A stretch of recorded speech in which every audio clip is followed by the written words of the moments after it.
Hey my உறவுகளே, நம்மளோட இன்ட்ரெஸ்டிங்கான மண் வாசனை சீரியலை புதுப்பொலிவுடன் இன்னிலிருந்து தொடங்கிடலாமா? சரி வாங்க, டைம் வேஸ்ட் பண்ணாமல் வீடியோக்குள்ளே போயிடலாம். அதுக்கெல்லாம் முன்னால் இந்த சேனலை ஃபஸ்ட் டைம் பார்க்குறீங்கன்னா மறக்காமல் சப்ஸ்கிரைப் பண்ணிக்கோங்க.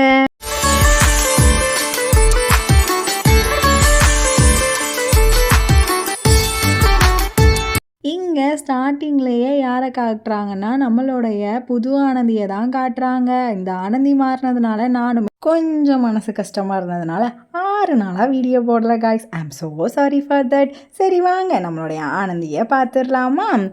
ஆமாங்க, இவங்க தான் இதுக்கப்புறம் நம்மளுடைய ஆனந்தி. சில விஷயங்கள்லாம் நம்மளுடைய லைஃப்பில் வந்துட்டு எதிர்பாராத நேரத்தில் நடக்கும். அந்த மாதிரி தான் இதுவுமே. நமக்கு பிடிக்கலைனாலும் அதை நம்ம ஏற்றுக்கிட்டு தான் ஆகணும். இந்த ஆனந்தி நம்ம போக போக நமக்குமே பழகிடும், ஓகேங்களா? இவ வந்துட்டு இங்கே சந்தோஷமாக காமிச்சிட்டு இருக்கிற நேரத்திலேயே நம்மளுடைய கங்கா தான் காட்டுறாங்க. அவனுடைய பையனை எப்படியாவது கண்டுபிடிச்சிடலாம் அப்படின்னு சொல்லிட்டு கடவுளை வேண்டிக்கிட்டு இருக்கும்போதே இவளுடைய ஃபங்க்ஷனுக்கு அந்த பையன் அங்கே வந்திருப்பான். அப்போ அவனாவே போயிட்டு நம்மளுடைய ஆனந்தி இருக்காளே அவளுடைய ட்ரெஸ்ஸை பிடிச்சி இழுத்துருவான். இவளுக்கு தான் குழந்தைன்னா ரொம்ப இஷ்டமே. உடனே யாருக்கு தான் பிடிக்காது, உடனே தூக்கி வச்சு கொஞ்சிட்டு இருப்பா. உடனே இவருமே வந்துட்டு இந்த உங்களை எங்கேயோ எனக்கு பார்த்த மாதிரி இருக்குமான்ற மாதிரி சொல்லுவார். ஆனால் வந்துட்டு இந்தாங்க அவங்க குழந்தைய பிடிங்கன்னு சொல்லிட்டு நான் உங்களை இது வரைக்கும் எங்கேயும் பார்த்ததில்லையேன்னு சொல்லிட்டு இவளுமே வந்துட்டு திரும்புவா பாருங்க. இவளுக்கு ஒரு ஞாபகம் வரும். அந்த ஞாபகம் என்னன்னா, கொஞ்ச நாளைக்கு முன்னால் நம்மளுடைய மண்ணுடைய ஃபோட்டோவை வந்துட்டு இவ வந்து பார்த்துருப்பா. ஆமாம், அந்த குட்டி பையன் பேர் மண்ணு. இவளுக்கு உடனே ஞாபகம் வந்துடும். உடனே எப்படியா இப்போ அந்த பையனை கண்டுபிடிச்சாகணும் அந்த தாத்தாவன்னு சொல்லிட்டு எல்லாரையுமே கூப்பிட்டுக்கிட்டு இவ என்ன பண்ணுவானா, முதல்ல இவளுடைய கணவனான ஷிவுக்கு தான் ஃபோன் போட்டு சொல்லுவா. ஷிவ், நான் அந்த மண்ணுவை பார்த்துட்டேன், தயவுசெய்து நீங்கள் உங்களுடைய ஃபோர்ஸ் எல்லாம் கூட்டிகிட்டு கிளம்பி வாங்கன்னு சொல்லிட்டு அவனுக்குமே இன்ஃபார்ம் பண்ணிவிட்டு இவருடைய வீடையுமே ஒரு வழியாக கண்டுபிடிச்சி போயிடுவா. உடனே நான் தான் சொன்னேன்லம்மா உங்களை நான் எங்கேயோ பார்த்துருக்கேன்ட்டு. ஆமாம், இப்போ அவன் எங்கே இருக்கான் அப்படின்னோன்னு பொறுமையாக இருங்க, இப்போ யாருக்குமே தெரியாது, எல்லாருமே ஊர் கடந்து போகலான்னு இருக்காங்க, நான் மெதுவாக போய் வெளியில் வந்தோன்னு பிடிச்சிருங்கன்னு சொல்லிட்டு போவுமே இவங்களுமே மெதுவாக வெளியில் வருவாங்க. இவங்க கூடயே ஒரு போலீஸ் வேற கையால் வச்சுருப்பாங்க. இவளுமே வெளியில் நின்று முதல்ல என் குழந்தைய கொடுன்னு சொல்லி அந்த குழந்தையுமே பிடுங்கிப்பா.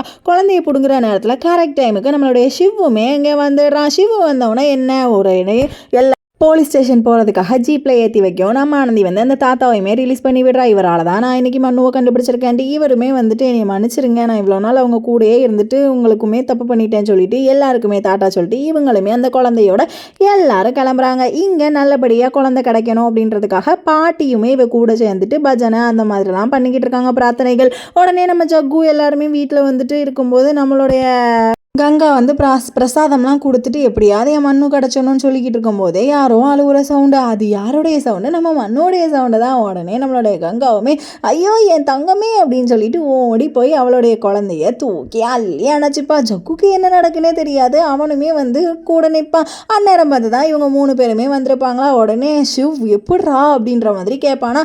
நான் எங்கடா கண்டுபிடிச்சேன், ஆனந்தி தான் கண்டுபிடிச்சி எனக்கே ஃபோன் போட்டு சொன்னானோன்னு எல்லாருமே ஆனந்தியை ரொம்ப பெருமையாக நினச்சிட்டு இருப்பாங்க. அதே நேரத்தில் எல்லாருமே வந்துட்டு எப்படி நீ சாதிச்சேன்னு கேட்டுட்டு நம்மளுடைய கங்காவுமே வந்துட்டு இந்த நன்றியை நான் என்றைக்குமே மறக்க மாட்டேன், தயவு செய்து வந்துட்டு நான் உங்கள் காலில் விழுந்து நான் வந்து இதுக்கு மரியாதை செலுத்தணும்னு சொல்லிட்டு காலிலேயே விழுந்துருவா. ஐயோ நீ தயவு செய்து இப்படிலாம் என்னை பெருமனுஷி ஆக்காத, நானுமே உன் கூட வெள்ளவதான் அப்படின்னு சொல்லிட்டு அவங்களுமே வந்துட்டு ரொம்ப சந்தோஷமாக பேசிக்கிட்டு இருப்பாங்க. இவருமே வந்து என்னை மன்னிச்சிருடா அப்படின்னு சொல்லி சொன்னோன்னா, சித்தப்பா நான் அவங்ககிட்ட பேசவே மாட்டேன், நீங்கள் எனக்கு 1000 தான் இருந்தாலும் இப்படி ஒரு துரோகத்தை பண்ணிக்கக்கூடாதுன்னு சொல்லிட்டு எல்லாருமே கடைசியில் சேர்ந்துடுறாங்க.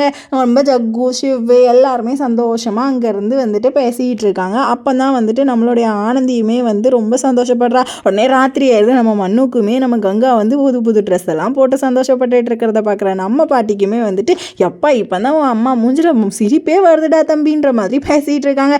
இங்கே ஒன்று எல்லோரும் வீட்டுக்கு வந்துடுவாங்க இல்லையா, எல்லாருமே சாப்பிட்டு முடிச்சுட்டு சந்தோஷமாக ஆனந்தி பேசிக்கிட்டு இருப்பான். ஆனால் நம்ம ஷிவ் மட்டும் உம்முனே இருந்துக்கிட்டு இருப்பான். இதையெல்லாம் பார்க்குற ஷிவ் அம்மா வந்துட்டு என்னாச்சு நம்ம பையனுக்குன்ற மாதிரி பார்த்துட்டு இருப்பாங்க. ஆனால் அதை எதையுமே நம்மளுடைய ஆனந்தி பெருசாக எடுத்துருக்க மாட்டா. உடனே வந்துட்டு பால்லாம் வந்துட்டு எடுத்துகிட்டு ரூமுக்கு போகலாம் அப்படின்னு சொல்லிட்டு சந்தோஷமாக போய்கிட்டு இருப்பான். அங்கே போய் பார்த்தா நம்ம ஷிவுமே நேரமே ஆகாமல் படார்னு தூங்கிடுவானா. தூங்கினோன்னு நம்ம ஆனந்திக்கு ஒரு மாதிரி ஆயிடும். என்ன இவர் புதுசாக சீக்கிரமாக தூங்குறாரு, நம்மக்கிட்ட பேசக்கூட இல்லை, எவ்வளோ நாள் கழிச்சு வந்திருக்கோம், இவருக்கு நம்ம மேலே பாசமே இல்லை, சரி ஓகே ஒர்க் ப்ரெஷராக இருக்கும்னு சொல்லிட்டு இவளுமே படுத்து தூங்கிடுறா. படுத்து தூங்குற நேரம் நம்ம ஷிவ்வை முழிச்சு பார்த்துடுறாங்க.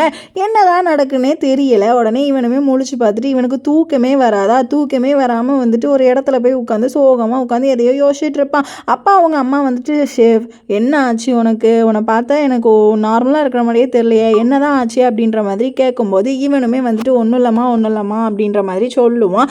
ஆனால் என்னமோ நடந்திருக்கு அப்படின்றது மட்டும் அவங்க அம்மாவுக்குமே தெரியும். அடுத்த நாளே எல்லாருமே வந்துட்டு ஃபேமிலியில் உள்ளவங்க எல்லாருமே வந்து என்ன தாத்தா திடீர்னு சொல்லாமங்களாம் வந்திருக்கீங்க, நம்ம ஆனந்தி கேட்பாளா, அட என்ன மணி உனக்கு ஒன்று மாதிரியாவது நம்ம ஷிவுக்கு தான் ட்ரான்ஸ்ஃபர் ஆக போதே அப்படின்ற மாதிரி சொன்னோன்னே நம்ம ஆனந்திக்கும் அப்படியே என்ன பண்ணே தெரியல, மிக்ஸ்டு எமோஷனில் நின்றுட்டு இருப்பா. நம்ம ஷிவு ஒன்றுமே தெரியாத மாதிரி அப்படியே அமைதியாக ஐயோ இப்போ என்ன செய்ய போகிறோன்னு தெரியலையேன்ற மாதிரி நிற்கும். நம்ம ஆனந்தியோ எல்லாரும் முன்னாலும் இன்னும் அழாமல் ஓரமாக வந்து ஓனும் அழுதுகிட்டு இருக்கா. ட்ரான்ஸ்ஃபர் ஆக போகிறீங்களா, இதை ஏன் என்கிட்ட சொல்லலை நீங்கள், அந்தளவுக்கு நான் வேண்டாதவளாயிட்டானான்னு சொல்லிட்டு கண்ணாலேயே அவனை எரிச்சிக்கிட்டு இருப்பா கைஸ். உடனே இவனுமே வந்துட்டு தயவு செய்து நீ அழுதுட்டு இருக்காதம்மா, நான் உங்ககிட்ட சொல்லலான்னு தான் நினச்சேன், நீங்கள் என்னது சொல்லலாம், எல்லாமே நீங்கள் என்கிட்ட மறைச்சிட்டு தான் இருக்கீங்க, நான் உங்ககிட்ட ஏதாவது மறைக்கணும், நீங்கள் மட்டும் ஏன் இப்படி இருக்கீங்கன்னு. இல்லை உன் மனசு கஷ்டப்படுமேன்னு தான் நான் மறைக்கலை. என் மனசு எங்கே கஷ்டப்படாமல் இருக்க போகுது, நான் ஒன்றுமே நினைக்க மாட்டேன், நீங்கள் எங்கேனாலும் சந்தோஷமாக இருங்க அப்படின்னு சொல்லுவோம். வேணாம் எனக்கு இந்த கலெக்டர் ஜாபே வேணான்ற மாதிரி ஷிவ் பேசுவான். எனக்கு தயவுசெய்து அப்படிலாம் சொல்லாதீங்க, நீங்கள் எதாக இருந்தாலும் நல்லபடியாக வேலை பார்க்கணும், நீங்கள் எவ்வளோ நாள் கனவு இது அப்படின்ற மாதிரி சொல்லிட்டு இவளுமே அங்கேருந்து வருஷத்தோட கிளம்புருவா.